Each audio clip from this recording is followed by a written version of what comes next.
You are listening to Christian Audio's production of The Imperfect Disciple, Grace for People Who Can't Get Their Act Together by Jared C. Wilson.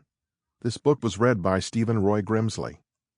This audio recording was produced in 2017 by Christian Audio, which owns the copyright. No portion of this recording may be reproduced for any reason without prior written consent from Christian Audio. This edition, issued by contractual arrangement with Baker Books, a division of Baker Publishing Group, originally published in English as The Imperfect Disciple, copyright 2017, by Jared C. Wilson, all rights reserved. Please visit christianaudio.com, facebook.com/Christian Audio, or twitter.com/Christian Audio to offer your impressions of this work and to explore additional titles. You should probably listen to this introduction when you wonder if this book is worth listening to. Here's a question I used to ask people I taught in church. What comes to mind when you hear the word discipleship? Some people would play word association, and I'd get a string of adjectives in response: difficult, trusting, adventurous, obedient, and so forth. I don't recall many people thinking too long about the question. Very quickly, somebody would offer up the right answer, at least the right answer for our context. Discipleship means following Jesus. Well, yeah, Christian discipleship does mean following Jesus. It means following Jesus wherever he goes. It means lashing ourselves to him like a sailor in a storm-tossed boat might lash himself to the mast. When church people say discipleship means following Jesus, I think they tend to picture a group of sun-tanned dudes in cantata-quality robe costumes peacefully strolling through green pastures, perhaps stopping here and there under the comfortable shade of a tree to watch Jesus smile at them and tousle the hair of precocious children scampering about his Birkenstocked feet. Or maybe I'm just cynical. When I ask, what comes to mind when you hear the word discipleship? I'd love to hear people answer more along these lines.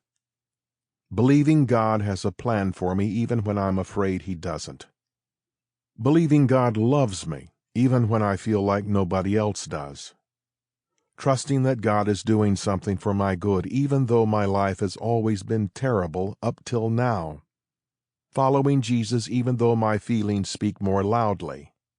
Denying myself in order to do what's right, although I don't really want to. Imagining a time when I won't hurt as much as I do now.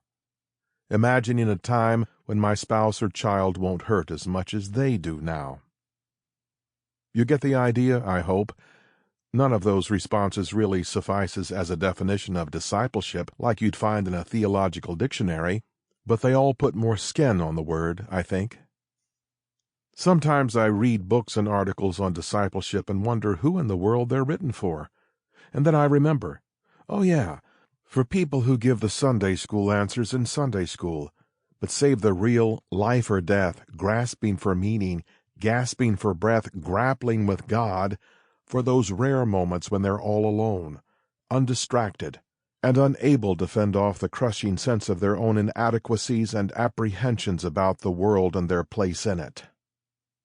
I tend to think that a lot of the ways the evangelical church teaches discipleship seem designed for people who don't appear to really need it. It's like the uber-toned CrossFit junkie who adds a spin class to his weekly schedule, because, well, why not? I wonder sometimes how all of our steps, tips, and quasi-spiritual life hacks come across to the Christian woman who is married to an unbelieving husband, completely apathetic to the things of God. To the young Christian whose parents aren't saved and hate that he is. To the husband whose wife seems more interested in Pinterest than in him.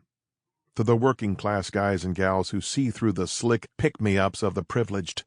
To the frequently discouraged, the constantly disappointed, and the perennially depressed. For those of us who have struggled our whole life to get our act together, what does a discipleship built around getting your act together eventually do? Well, I don't know about you, but it about made me give up. My gracious publisher, Baker, wanted me to write a book on discipleship. Sample complete. Ready to continue?